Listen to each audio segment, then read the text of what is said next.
د نشې دپاره خیر ډولۍ زه به د جانان دپاره سوال نه کوم ویلې دا مدیر لیونی شوی دی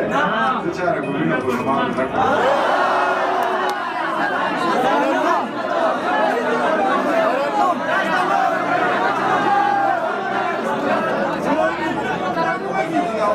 جومات کې په منبر ناست ملا جومات کې په منبر ناست ملا خپله قیسه وکړه بهر د پیزازۍ سره چا خپله قیسه وکړه زما په غوږ ورانده هوا خپله قیسه وکړه زه غلی پاتې شوم جومات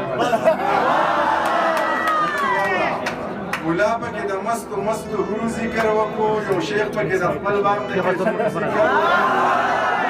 د منډو مجبور ذکر وکړو چې ما پکې په تش ناسته خبر یې د ټولو نه اول وشوې په ما پسې کنځل راغلې پټې پټې په ملا پسې کنځل سپورزل په خپلو وکړې په هوا پسې کنځل یو دی پسې کنځل ستا خیال دی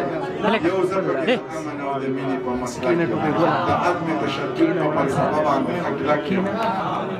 یو زه پکې د امن او د مینې په مسلک یم د عدم تشدد په فلسفه باندې خکلک یم خلاف د جنګ جګړې بم بارود او د ټوپک یم پښتون یم د دې خلکو د لوبو چمچمک یم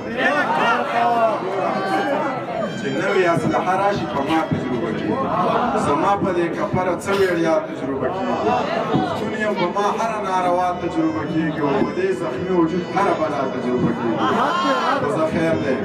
زما به په رګونو کې سړه وینه وچېږي دا زړه به مې یو وارې بغاوت ته تیارېږي دا ژبه به اوس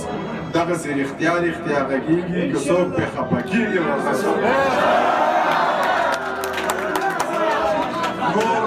په خپلو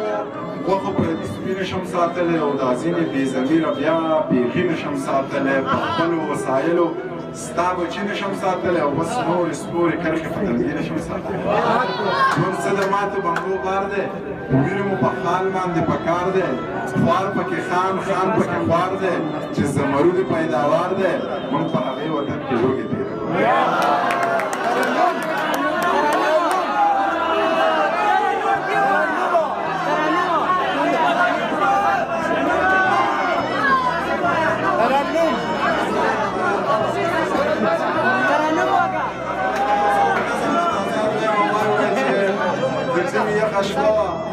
موبایل وټنګېدو ما له هم خوب نه راتلو بس جوړاوا مې غستو چې مې سلام ور واچو ویل یې ته لا ویښې ویل مې چې جناب څوک ویل ما نه پېژنې ته منیر جان یې که نه بس د دې غږ سره مې زړه داسې ونړېدو بیا چې په ځان پوهېدم سهار رڼا خوره وه